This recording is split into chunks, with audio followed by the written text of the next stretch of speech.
we're delighted to be able to launch our very first webinar. We explained to you in June that this is a first for us, and what we're doing is rerunning the presentation we did for you on the 2nd of June, with the hope that it'll stimulate new discussion as you've had 3 months or so to reflect on what we did. And that you're very much our guinea pigs in this, because we're wanting to develop a webinar capability. So let's have a look at the aims of the session. We've had already one seminar on online collaboration, and so we want to build on the conclusions coming from that about business objectives and people and technology. And we want to be able to explain the importance of social media to you. Everybody has come here because you're very curious about it and so on. And also to help you focus on the objectives, because that's probably one of the most difficult things, and that will help you to get started. So what we're going to cover is why networks, how networks work, and why social media matters, and the benefits and challenges. But then there are a number of tools. I mean, you are all using different tools, and we can all learn from each other here. And then how to get started and some questions. Measurement is also a very important thing, and some of the tools are quite important means of measurement. And then a look at ideas for the future. So Mike mentioned there that we want to think about networks to start with, because social media is part of a network.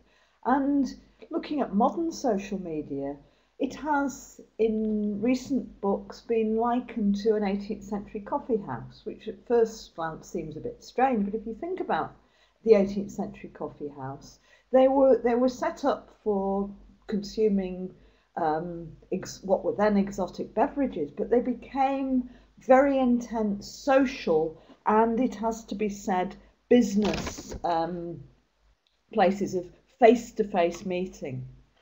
And I think what happened in those coffee houses, there's a real parallel with today, because lots of good things happened, but they were also rumour mills. And just as Facebook can be a rumour mill, so that rumours about bad things about your company could undermine your position, just as it could in the 18th century, when Defoe says, credit's like a maiden's virtue, and once it's lost forever.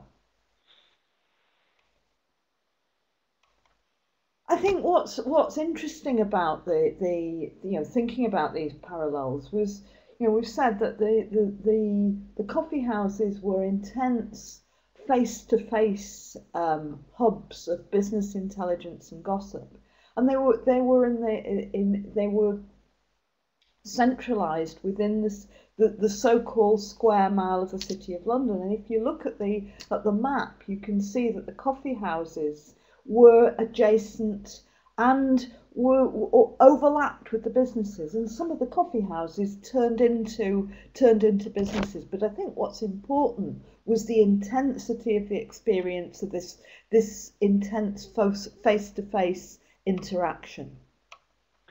So we're making this analogy, but what I think is even more interesting is to look at how things are different in 2011. Well, first of all, the coffee houses of London or Manchester or a major city, well, nowadays there are no geographical limits. It's worldwide, wherever there is an internet connection, which is just about everywhere nowadays. And also, it doesn't need to be done in real time, because going around the world, of course, we're all in different, some of us are sleeping while others are working because of the way the world rotates. So being able to work asynchronously is quite important. Most important is that the customer involvement today. That's a critical issue, and we're going to talk about that again. Um, and of course, a technology awareness. Some of the tools that we're going to talk about later is part of the technology. And the real estate in the properties of the coffee houses has essentially gone digital. LinkedIn, Google, Facebook, etc. You can name several, a dozen or so. So if we look at the origins of social media, we can probably go back to the late 70s, where discussion groups were taking place online. But here's the recent history, and social media, the big ones, have happened in the last 7 or 8 years only. So there's been an amazing fast rise. It started with LinkedIn, Facebook, MySpace, as you know, but that faded somewhat, still exists, and Flickr for pictures and so on. And 2011, just look at the usages. Well, that figure of 500 million is already out of date. It's probably closer to 700 million now.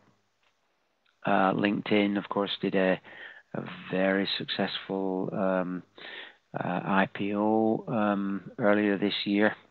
Facebook probably missed it. Theirs is now delayed until another couple of years because of the state of the stock market. Just look at the views of the YouTube views per day. This was bought by Google, of course. And YouTube was initially simply videos, but it now has its own discussions with every video that is there. There's the whole social network around those videos. So why does social media matter for business?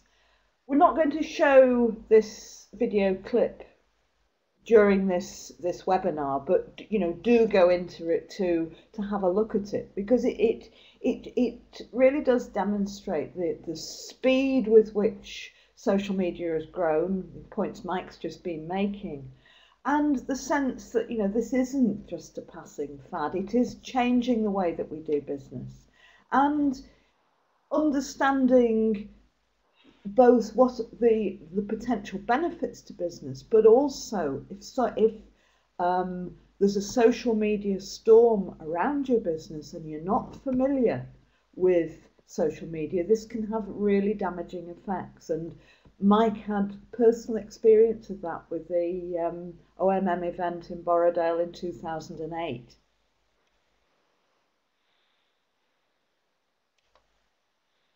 So social media matters because it helps you understand what's happening around you. Social media can be a news source. I think also the changes that Mike captured when he was talking, and what that video captured, is that whereas in the past business and the media set the agenda, now agendas are being set by consumers, and there are dangers in this, so that if you're not familiar with social media, you can fall victim to campaigns and not know how to respond. So there are two stages in the evolution of social media. The first stage is that consumers start to do things for themselves, creating content in written content, news, and with the boom in digital photography, of course, photos. But they can buy and sell products not only through commercial websites, but through eBay, and sell their own products there. So customers also do their own admin for purchasing lots of things, from products to airline, and this has essentially changed the business model of many businesses, including the airlines.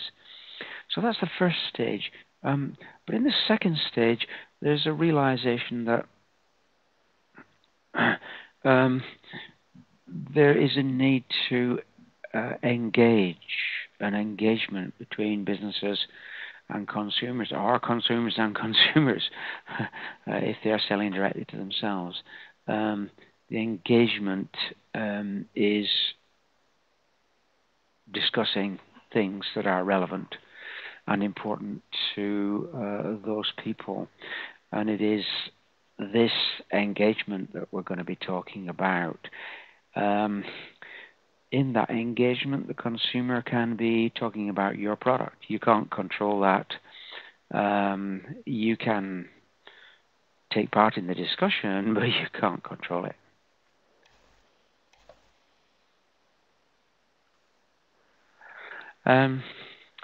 So, 2 or 3 key reasons. The first reason is actually defensive. If you don't have social media expertise, well, frankly, you're at risk. I'm giving the case study of my own event, the OMM, where our news of the event with the severe weather was blown up out of all proportion, and by the beginning of the weekend, the end of the weekend, we had suddenly, my PR guy came to me and said, Mike, do you realize what you've done? You have taken the #1 news slot from Obama and George Brown. Oh my gosh. Another better known example is Domino Pizza, who suddenly woke up one morning or one evening to find that there was a video online of unsavory practices in one of their kitchens. One of the directors was known to be saying, "What is this YouTube thing?" And they turned it around. But it was a difficult job to turn it around, and they did involve their customers. So you have to know what you're doing in order to be there as part of that discussion. And so that's the defensive side. So the rules of marketing have essentially changed. You have to be part of the conversation that is going on. Now, the good news is that if you have the expertise and have the tools and so on, then there is a new lower-cost marketing strategy than your regular traditional print advertising and PR and so on. And that's pretty important whether you're selling to business to consumer or business to business.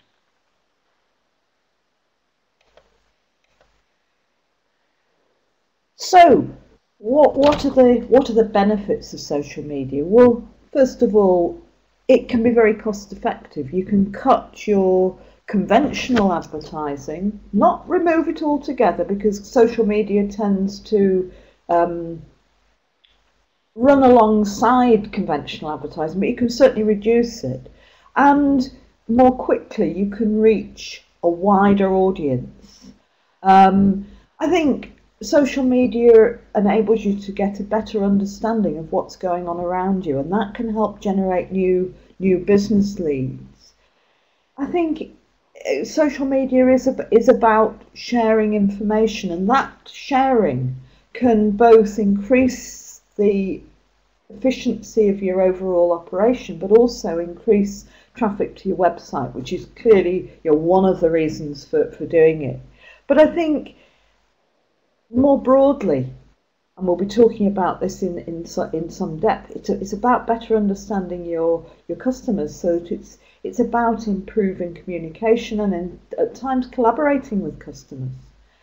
And it's, as Mike's explained, it gives you a defense mechanism against problems.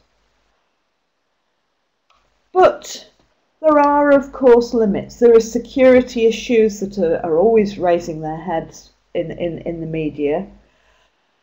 You do need to put time into moderation, because obviously if you're using user-generated content, which a lot of this stuff is, you don't want illiterate garbage going onto your website, etc. It's hard work getting that critical mass. I mean, both Mike and I have worked pretty hard actively in social media to try and get critical mass, and we're beginning to get there. But I reckon it's taken a couple of years. But you're only going to get that critical mass by doing. It's not a passive activity. It's not something that you can pick up a blueprint and think, this is how we do it. You can get guidelines, which is what we're trying to do today, but you actually need to do it. It can lead to negative comments, and we've seen recent examples of that, and we'll be explaining later. It does need to be part of a whole business strategy, not something that is just bolted on. So let's have a look at the media that's around. How many people here are in Facebook? Okay, about almost everybody. How many people are Twittering? Half the people here, maybe. How many people on LinkedIn? Yes, probably the highest proportion here. YouTube. Anybody inserted a YouTube? Yes. Yes, 2 or 3 there. And let's have a look at some of the actual. There's in some cases not very much distinction between what are tools and what are the actual media. So Yahoo is a media site, as you know. Some of you, I'm sure, use their email. Flickr was the very first photo sharing site, which is being rapidly caught up on by Picasa, bottom right there, which is being bought by Google. And Wikispaces now. A wiki is simply a document which is editable by everybody, as in Wikipedia. But you can hire a space and have your own wiki and have customers or staff or whatever working within a wiki.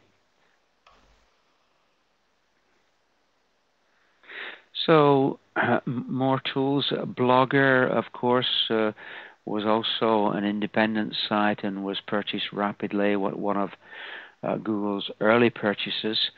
But the most important and biggest blogging site, of course, is WordPress. That's open source, and there's a new add-on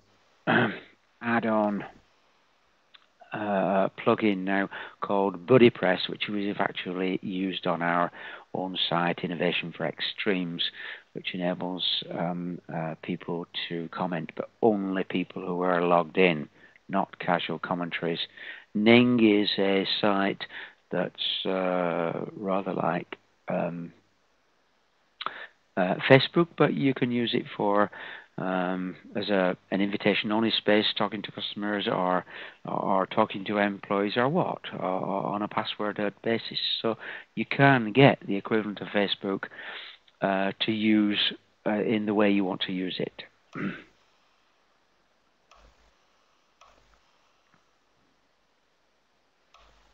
So, thinking about getting started, and as I say, we're not offering you a blueprint. We said on the 2nd of June, and we're still not offering a blueprint. What we're doing is raising the questions, raising the things that you perhaps need to think about. And I think what is important is to focus on, well, what's needed for my business and what's possible. And this acronym POST, which is derived from Groundswell, a book written around the impact of social media, highlights that you don't start with the technology, you start with the people within your business and your customers. You think about the objectives, what the campaigns are setting out to do, and then you think about, well, how does it fit into our overall business strategy? And only at that point do you look at the technology. And so thinking about, what lies behind that acronym. It's asking questions like, well, who are our customers? How do they engage? Because if you don't know how your customers engage, you might be doing the wrong sorts of things. So you need to know something about their age profile, the sorts of things that they're interested in, what excites them, because that's what gets people engaged. And also you need to know what are they saying about your company, the sector you're in, and the product area, because only then can you really start to engage. And remember, social media is about engaging, not about shouting. And in finding out what people are saying, I mean, okay, you can do a Google search, but it'll only get you so far. There's a number of social media monitoring tools which help you understand what people are saying about you and your products and your product areas, and also what's happening that you should be engaging with. And we've again provided some links which you can refer to. We're not going to run them in this session.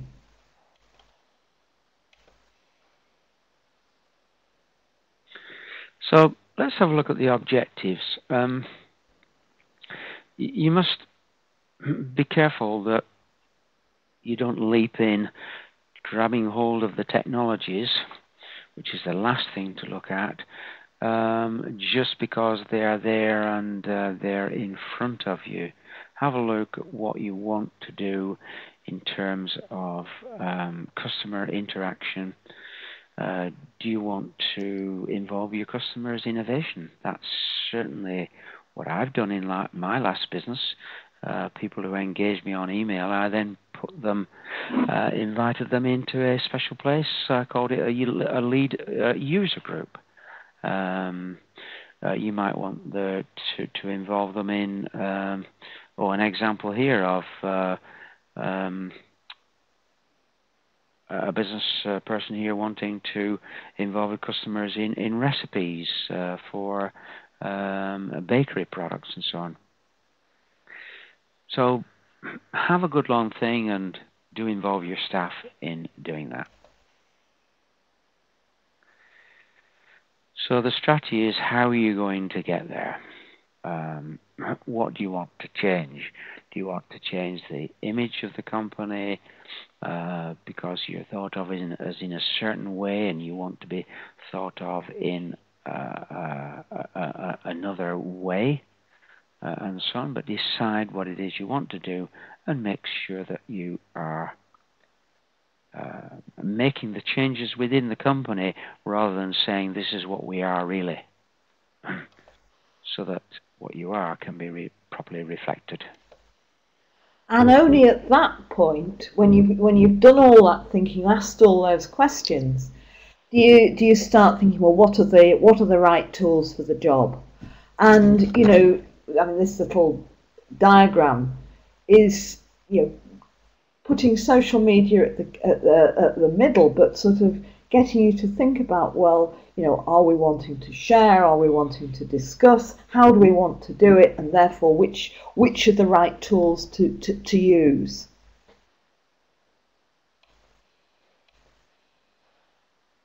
I've said all along, we're not offering a blueprint. These are just guidelines, but I think if I was going to take one line of that of those guidelines, it's participation and engagement, along with the passion and enthusiasm that's important. It's no good thinking this can be done in a sort of passive, half-hearted way, because actually by engaging, by participating, you can actually innovate, because you find uses for social media that maybe you hadn't thought of, and maybe other people hadn't thought of. So let's have a look at what to avoid. Well, doing everything everywhere and trying to please everyone is just going to be too much work. So you need to split the jobs amongst your team, and so that the things are balanced. Yeah? In terms of the activity of the people within your areas, both your own staff and the customers, you need to get things to so that there's not too few inactive users. That's quite difficult. You have to find ways of engaging people. Now, what that means is that you need a content strategy. If you have no content strategy, you therefore are not engaging your customers in the right way, and you're not preparing the materials which will engage customers. So get your content strategy there. Well, avoid hiding behind your brand. What does that mean? Well, let's just take a hypothetical example. If you are emailing the, say, for example, Ford company, and you typically in the years gone by would get a reply from the customer services manager with a squiggle on the letter, that's hiding behind the brand in today's context. People are expecting, going back to the context of a Ford, people are expecting even an email from Bill Ford. So make sure that you put yourself into your brand. The brand is you, for sure, you and your employees, and people expect you to be real people with characters and so on. But avoid being over loud, over dominant. Make your point and then move on. But listening. Good ways of listening are by asking questions. Not just simply reading, because if you simply read, people don't necessarily know you're reading that. And finally, if you don't need to ask them a question, always thank them for participation in terms of them writing something or whatever. Just ask them to get involved and thank them. Just say thanks.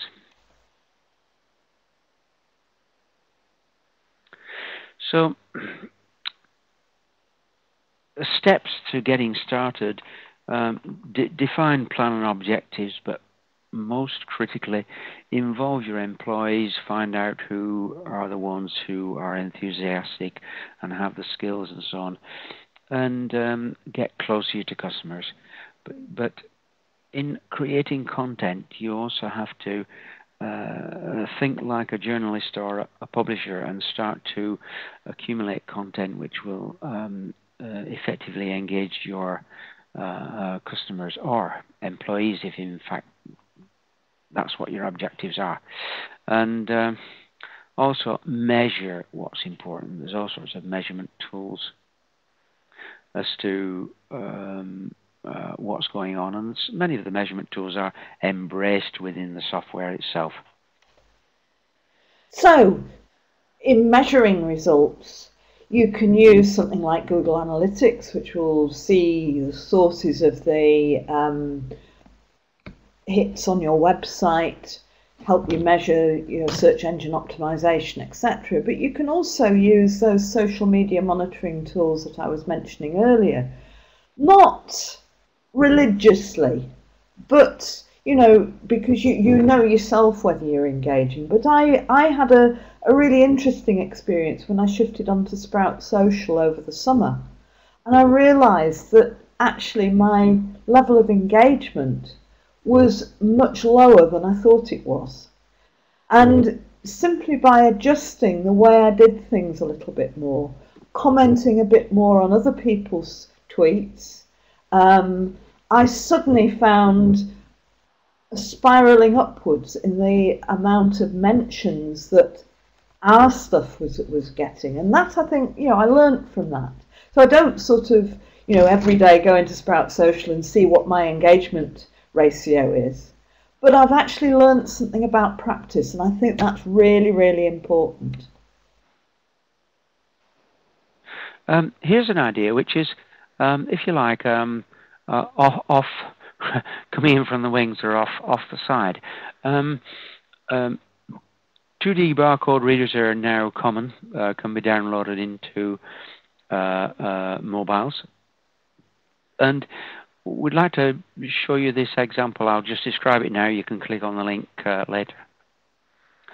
Mountain Riders is a French company, and they're an environmental concern company, and they do at the end of each ski season in ski resorts, they do cleanups of rubbish, which has been dropped by visitors during the ski season. So they wanted some way to make people much more aware of the amount of rubbish that was going down and the work they did. So they collected up the rubbish, put it into poly bags as though it was a product, and persuaded the local supermarket to empty out one of their deep freezers, and they put all these packets of rubbish as though they were products into the deep freeze, and they put a 2D barcode into the packet.